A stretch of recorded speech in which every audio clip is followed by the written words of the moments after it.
Last week, we talked about a kind of tired that isn't burnout, the kind that shows up when something is ending, when your body knows you're done carrying an old role, even if your life still looks fine on the outside. And what almost always comes next, guilt. Not before the decision, after.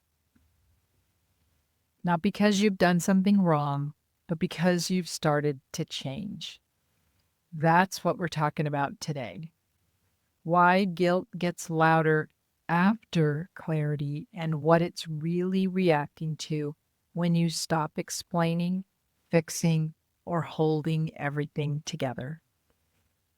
Hey, friends, I'm Sandy Bartlett, self discovery coach for women in their second spring who are tired of living for everyone else and ready to live for themselves. If guilt showed up after you realized you were done in any area of your life, comment after. I didn't fully understand this until after I retired. But there was a moment during one of my HR executive positions that explains it perfectly.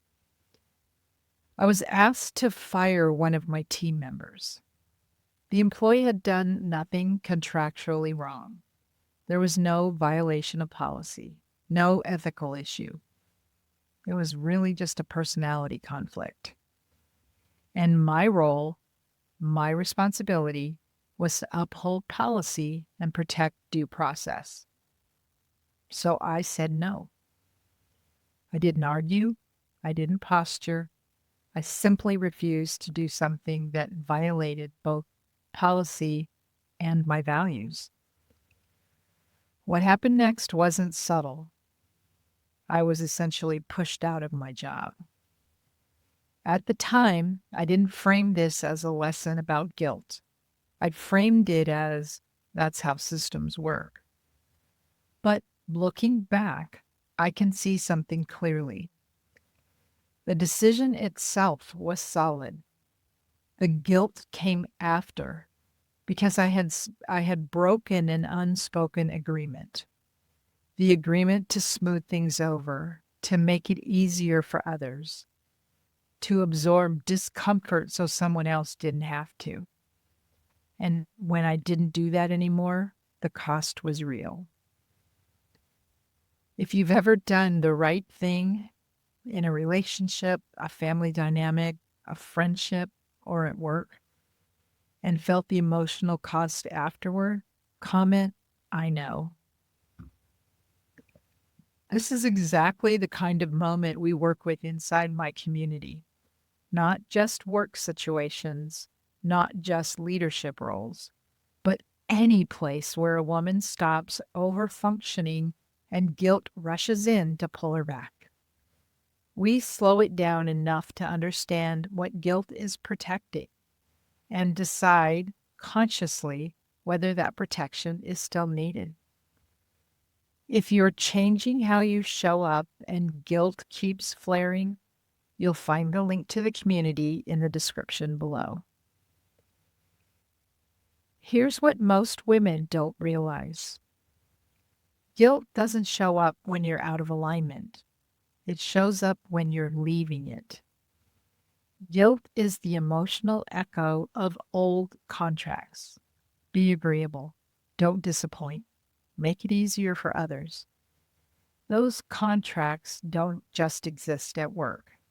They exist in families, in friendships, in long-standing roles where you've been the steady one.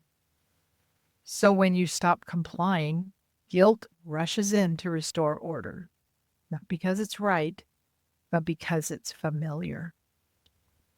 If you've ever felt guilty for not carrying something anymore, type done in the comments. Last week, I talked about labor, the kind you have when giving birth. Let's go back to that analogy again. Right before release, the body contracts. Pressure increases, intensity spikes. Guilt works the same way. It tightens right before a value-based boundary, a refusal to participate, a decision that prioritizes integrity over approval. That contraction doesn't mean you're wrong. It means something old is losing control.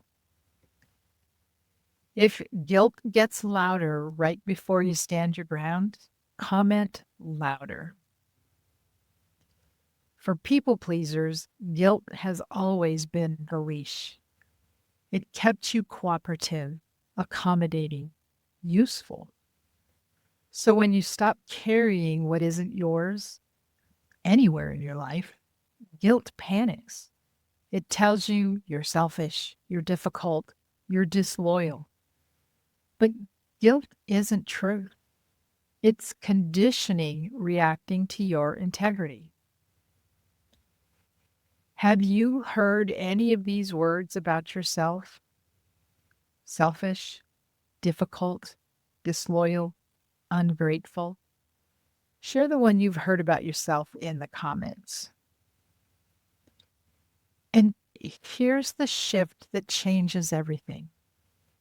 Guilt isn't telling you to go back. It's showing you where an old contract still expects your compliance.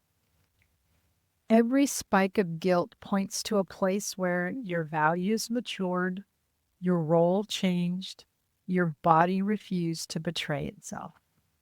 That's not failure. That's leadership in any part of your life. This week, don't ask, why do I feel guilty? Ask, what did I refuse to carry?